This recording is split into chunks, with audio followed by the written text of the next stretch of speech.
नमस्कार बच्चों, सबको जोहार।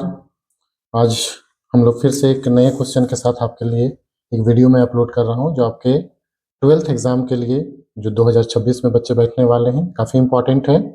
साथ ही साथ ये जेपीएससी मेंस और यूपीएससी मेंस के लिए भी ये प्रश्न बहुत इम्पोर्टेंट है, जो कि पूरे सिलेबस से उठा लिया गया है। आशा करते हैं सभी बच्चे पढ़ाई कर रहे होंगे और अपनी तैयारी को पूरी तरह से कंप्लीट कर चुके होंगे। तो इन कुछ मुख्य प्रश्नों को मैं ला रहा हूँ जो आपके परीक्षा में पूछने की प्रबल संभावनाएं हैं, तो इसको आप लोग एक बार देख लीजिएगा, ठीक है। और जो बच्चे चैनल में नए होंगे चैनल को सब्सक्राइब कर लेंगे और सारे बच्चे वीडियो को शेयर कर देंगे और लाइक कर देंगे प्लीज़, ताकि सभी के पास ये वीडियो पहुंच जाए, जो भी बच्चे इसके लिए एप्लीकेबल हैं। तो चलिए प्रश्न देखते हैं। आज का पिछला प्रश्न हमने चावल का अनुकूल भौगोलिक दशाएं देखे थे और भारत और विश्व में उसका वितरण देखे थे। आज का जो प्रश्न आप लोग देख सकते होंगे, गेहूं की कृषि के लिए आवश्यक अनुकूल भौगोलिक दशाएं कौन कौन सी हैं तथा भारत एवं विश्व में इसके उत्पादन एवं वितरण सचित्र व्याख्या प्रस्तुत कीजिए। देखिए, प्रश्न में अगर ऐसा प्रश्न ना रहे फिर भी रहे गेहूं से रिलेटेड उत्पादन और वितरण, तो इसी प्रश्न से संबंधित चीजें रहेंगी। प्रश्न बदल के पूछी जा सकती हैं, लेकिन भाव यही रहेगा। चित्र आपको देना ही देना है, चित्र बनाने बोले या ना बोले। तो सबसे पहले हम लोग गेहूं की परिभाषा करेंगे। तो गेहूं एक शीतोष्ण कटिबंधीय खाद्यान्न फसल के तहत उत्तम अनाज की दृष्टि से भारत में चावल के पश्चात दूसरा प्रमुख अनाज है। हम लोग जानते हैं कि गेहूं कैसा है, शीतोष्ण कटिबंधीय, यानी कि शीत ऋतु में बोई जाने वाली एक फसल है। और वो कैसी फसल है? खाद्यान्न फसल है। और खाद्यान्न फसल को भी हम लोग दो भागों में बांटे हैं, दाल और उत्तम अनाज। तो उत्तम अनाज में है, उत्तम अनाज दो प्रकार के होते हैं, चावल और गेहूं। तो भारत में चावल के पश्चात यह दूसरा प्रमुख खाद्यान्न फसल है, ठीक है, अनाज के दृष्टिकोण से। पैराग्राफ चेंज करके तुरंत हम लोग प्रश्न के अनुसार आ जाएंगे। गेहूं की अच्छी खेती अथवा उच्च उत्पादकता के आवश्यक अनुकूल भौगोलिक दशाएं निम्नलिखित हैं। तो जो जो भौगोलिक दशाएं हैं उनको हम लोग देख लेते हैं। सबसे पहले जलवायु देखेंगे। जलवायु कैसी है? तो शीतोष्ण कटिबंधीय। और वहां पे तापमान कैसी होती है शीतोष्ण कटिबंधीय में? गेहूं के लिए अनुकूल। तो ये तीनों समय पे देखेंगे गेहूं का। जिस समय हम लोग बुआई करेंगे, यानी जब गेहूं को लगाएंगे उस समय टेम्परेचर 10 डिग्री सेंटीग्रेड से 15 डिग्री सेंटीग्रेड होना चाहिए। जब गेहूं की वृद्धि होने लगती है उसके पौधों में, उसको 16 डिग्री सेंटीग्रेड से 20 डिग्री सेंटीग्रेड, और जब वो पकने लगता है उसका दाना तो उस समय 20 डिग्री सेंटीग्रेड से 25 डिग्री सेंटीग्रेड के आसपास में होना चाहिए। इससे अधिक टेम्परेचर नहीं होनी चाहिए। पकते समय अधिक गर्मी या वर्षा हानिकारक हो सकती है, ठीक है। वर्षा देखते हैं। तो वर्षा 50 से 75 सेंटीमीटर वर्षा उपयुक्त है, यानी ज्यादा वर्षा की आवश्यकता नहीं है। और अगर कम वर्षा होती है तो कम वर्षा वाले क्षेत्रों में सिंचाई की आवश्यकता पड़ेगी, ठीक है। पकने के समय शुष्क मौसम होना चाहिए, यानी पकने के समय वर्षा नहीं होनी चाहिए, जिससे कि अधिक उत्पादकता मिल सके, ठीक है। मृदा देखते हैं कि मृदा कैसी होनी चाहिए। तो उपजाऊ दोमट मृदा होनी चाहिए, जलोढ़ मृदा होनी चाहिए। दोनों प्रमुख मृदा है। इन दोनों में कौन से गुण होते हैं? तो मृदा में जल धारण क्षमता अच्छी होती है। साथ ही साथ उचित जल निकास की व्यवस्था होनी चाहिए खेतों में। जो खेत होंगे तो वहां जल का निकासी की व्यवस्था अच्छी होनी चाहिए। अब हम लोग देखते हैं आगे की और भी कुछ भौगोलिक दशाएं, उनको देख लेते हैं, ठीक है। तो चौथा जो भौगोलिक दशा है वो है भू आकृति, यानी उसका फिजियोग्राफी कैसा होना चाहिए, ठीक है ना। फिजियोग्राफी को देख लेते हैं हम लोग। तो फिजियोग्राफी देखिए, यानी कि उसका रिलीफ बोल सकते हैं हम लोग। भू आकृति कैसी होनी चाहिए? तो समतल या हल्की ढाल वाली भूमि उपयुक्त है। समतल या हल्की ढाल वाली भूमि उपयुक्त है। धूप एवं आर्द्रता की स्थिति क्या होनी चाहिए? तो गेहूं के पकने समय पर्याप्त धूप आवश्यक है और कम आर्द्रता यानी वर्षा उस समय नहीं होना चाहिए। पीछे भी बात कर चुके हैं हम लोग। अधिक नमी से रोग लगने की संभावना बढ़ जाती है, इसलिए, है ना। अगर नमी कब होगा? वर्षा हो जाएगा पकने समय, तो उससे क्या हो जाएगा? तो उसमें रोग लगने लगेंगे गेहूं के पौधों में, ठीक है। अगला है सिंचाई एवं आधुनिक तकनीक। तो सिंचाई और आधुनिक तकनीक कैसे होनी चाहिए? नहरों की व्यवस्था होनी चाहिए, ट्यूबवेल होना चाहिए, उन्नत बीज जो कि अधिक से अधिक उत्पादकता दे सके, है ना। और उर्वरक और कीटनाशक की उपलब्धता होनी चाहिए। तो ये हो गए आपके अनुकूल भौगोलिक दशाएं, साथ ही साथ कुछ मानव निर्मित दशाएं भी इसमें शामिल हो जाएंगी। अब देखते हैं हम लोग, अब देखते हैं कि भारत में गेहूं का उत्पादन एवं वितरण, ठीक है।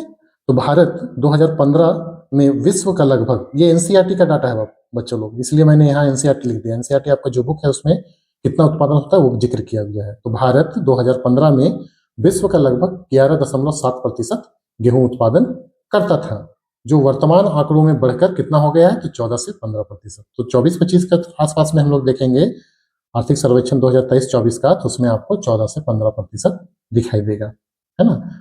तो इसको आप लोग देख लेंगे। अगला देखते हैं, भारत विश्व में चीन के बाद दूसरा सबसे बड़ा गेहूं उत्पादक देश है। ठीक है। अच्छा, ये जो 2015 में ये जो डाटा आया है, ये 2015 में जो बुक क्षेत्र थे वो अभी आधुनिक बुक आए हुए हैं, रिसेंटली आपको मिला होगा, उसमें आपको 12% के आसपास में इसको क्रॉस किया गया, लेकिन ये मायने नहीं रख रहा है, मायने रख रहा है ये, क्योंकि ये वर्तमान में है। तो वर्तमान आंकड़ों में बढ़कर लगभग 14 से 15% हो गया है। भारत विश्व में चीन के बाद दूसरा सबसे बड़ा गेहूं उत्पादक देश है। 2024-25 में भारत का गेहूं उत्पादन रिकॉर्ड स्तर लगभग 115.3 मिलियन मीट्रिक टन यानी एमएमटी है, जो वैश्विक उत्पादन का 14% है। अभी इसमें हम लोग बात किए ना, 14% है। अब देखते हैं भारत के प्रमुख गेहूं उत्पादक राज्य कौन कौन से हैं। तो भारत के प्रमुख गेहूं उत्पादक राज्य में इस तरह भी आप लिख सकते हैं, निम्नलिखित करके एक दो भी दे सकते हैं। तो मैंने इस तरह से फ्लो चार्ट के रूप में दिया है। पहला में देखिए उत्तर प्रदेश, देश में सबसे बड़ा गेहूं उत्पादक का राज्य है और कुल उत्पादन का लगभग 30% हिस्सेदारी है। 30% से अधिक अकेले उत्पादन कर रहा है कौन? उत्तर प्रदेश। मध्य प्रदेश का दूसरा स्थान है। ठीक है, कितना कर रहा है? तो 30%। पंजाब लगभग 15% का योगदान देता है और ये पारंपरिक गेहूं उत्पादक राज्य है, इसीलिए इसको पारंपरिक ब्रेड बास्केट राज्य भी बोलते हैं। अगर पूछा जाएगा कि भारत का पारंपरिक ब्रेड बास्केट राज्य कौन है, तो वो पंजाब है। यहाँ पे गेहूं की उत्पादकता अधिक है, प्रति हेक्टेयर उत्पादकता पंजाब हरियाणा में अधिक मिलेगा इन राज्यों की तुलना में।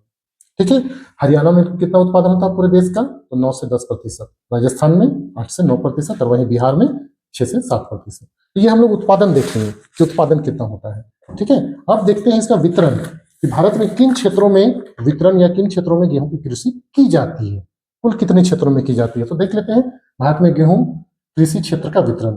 तो गेहूं मुख्यतः शीतोष्ण कटिबंधीय फसल है, अतः भारत में इसे शरद अथवा रबी फसल ऋतु में बोया जाता है, ठंड के समय। भारत में गेहूं का 85% क्षेत्र भारत के उत्तरी मध्य भाग तक केंद्रित है। ध्यान दीजिएगा, ये जो भाग है उत्तरी और मध्य भाग तक ही केंद्रित है। कितना? तो 85%। और शेष जो है देखिए दक्षिणी राज्यों में महाराष्ट्र गुजरात में थोड़ा बहुत होता है। ठीक है ना। नहीं तो भारत में गेहूं का 85% क्षेत्र भारत के उत्तरी मध्य भाग तक केंद्रित निम्न प्रदेशों में खेती की जाती है। कौन कौन है? सबसे पहले उत्तरी गंगा का मैदान, यानी ये वाला भाग, ये वाला भाग, ये वाला भाग उत्तरी गंगा का मैदान। मालवा का पठार ये वाला भाग में आ जाएंगे, राजस्थान के भी कुछ पार्ट आ जाएंगे इसमें। हिमालय के पर्वतीय क्षेत्र ये वाला भाग, जम्मू हिल्स के आसपास वाले क्षेत्र आ जाएंगे। और वहां भी कहा, तो हिमालय पर्वतीय क्षेत्र में 2700 मीटर ऊंचाई तक ही, 2700 मीटर से जहां अधिक ऊंचाई बढ़ा तो वहां पे गेहूं की खेती नहीं की जा रही है। ठीक है, तो यहाँ पे हमने वितरण को भी दिखा दिया है आपको। ठीक है, भारत का मानचित्र बनाएंगे, प्रमुख क्षेत्र को पूरा डैश सेट कर देंगे और गौण क्षेत्र को डॉट डॉट कर देंगे। यहाँ लिख देंगे भारत में गेहूं का वितरण, ब्लॉक बना देंगे इस टाइप से। ठीक है, पैराग्राफ चेंज करके लिखेंगे रबी फसल होने के कारण, गेहूं रबी फसल है भारत में मुख्यतः क्योंकि इस क्षेत्र में किया जा रहा है। तो रबी फसल होने के कारण गेहूं सिंचाई की सुविधा वाले क्षेत्रों में ही उगाया जाता है, लेकिन हिमालय के उच्च भागों में तथा मध्य प्रदेश के मालवा के पठारी क्षेत्र में यह वर्षा पर निर्भर फसल है। क्यों?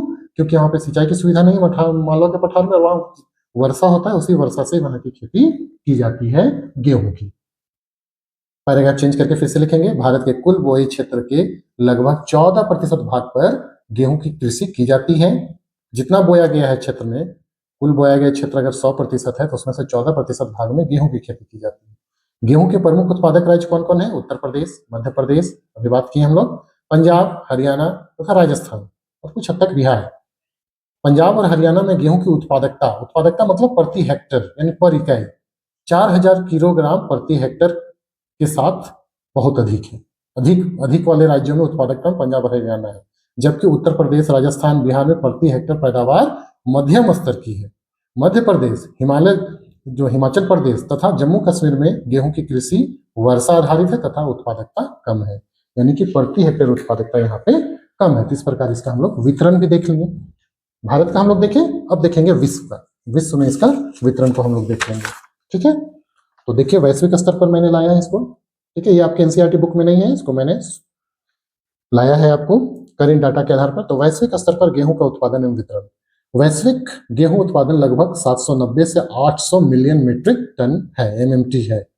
विश्व में गेहूं के सिर्फ उस उत्पादक देश, उनका प्रतिशत योगदान निम्नलिखित है। देश और उनका प्रतिशत, सबसे पहले हम लोग क्रम में देखेंगे, 1 2 3 10 तक देखेंगे। देशों के नाम है, अनुमानित उत्पादन प्रतिशत है 2024-25 में। ठीक है, तो देख लीजिए चीन का पहला पोजीशन है। चीन पूरे विश्व का 18% गेहूं का उत्पादन करता है। वहीं भारत दूसरे स्थान के साथ 13 से 14% का उत्पादन में योगदान देता है गेहूं का। रूस तीसरे में है 10 से 11%। और संयुक्त राज्य अमेरिका यानी यूनाइटेड स्टेट्स ऑफ अमेरिका 6 से 7%, फ्रांस में, यूरोप का फ्रांस में 5%, कनाडा में 4 से 4.4%, यूक्रेन में 3.4%, पाकिस्तान में 3.2 से 3.4%, ऑस्ट्रेलिया में 3% और अर्जेंटीना में 2.9%। तो अर्जेंटीना याद है ना आपको, शीतोष्ण कटिबंधीय घास का मैदान, ठीक है ना, वहां पे पंपास वाला क्षेत्र, अर्जेंटीना में, ऑस्ट्रेलिया में भी डाउन्स वाला क्षेत्र, ये सब में गेहूं की खेती कर ली जाती है। यहाँ पे आप देखेंगे विश्व का मानचित्र एक बना देंगे पूरी तरह से, ठीक है ना, और यहाँ पे लिख देंगे चित्र में विश्व में गेहूं का उत्पादन क्षेत्र और वितरण सेट कर देंगे, और जहां जहां मैंने किया है वहां पे आप लोग कर देंगे इन देशों के आधार पर, ठीक है। लास्ट में निष्कर्ष लिख देंगे हम लोग कि निष्कर्ष तौर पर कह सकते हैं कि गेहूं, दिख नहीं रहा होगा तो मैं बोल दे रहा हूं, निष्कर्ष तौर पर कह सकते हैं कि गेहूं समशीतोष्ण जलवायु, उपजाऊ मृदा, यहाँ कॉमा है, समशीतोष्ण जलवायु कॉमा उपजाऊ मृदा और कम वर्षा में अच्छी कृषि होती है गेहूं की, अतः इसका उत्पादन भारत के उत्तरी मैदानों और विश्व के समशीतोष्ण क्षेत्रों में केंद्रित है।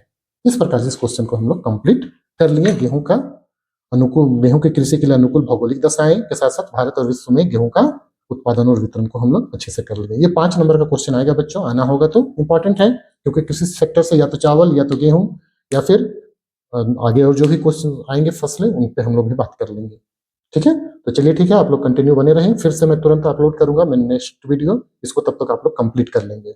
वीडियो में नए होंगे तो जरूर चैनल को सब्सक्राइब करेंगे और दोस्तों में शेयर करिए और वीडियो को प्लीज लाइक कर देंगे। धन्यवाद सबको।